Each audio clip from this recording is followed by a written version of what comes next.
How to turn off notification on Zangi app.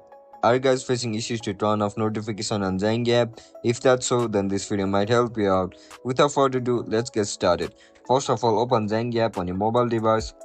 Once you open up the app, log in into your account with your registered email and password.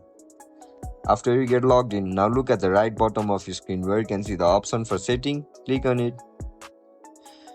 Once you click on it, you will be provided with multiple options over here. Just click on notifications.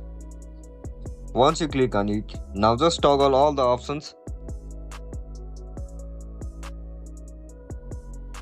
And that's it guys. That's how we're gonna disable or turn off the notification on Zangi app. If you guys found this video helpful, don't forget to like, share and subscribe to our channel. See you in the next one. Bye bye.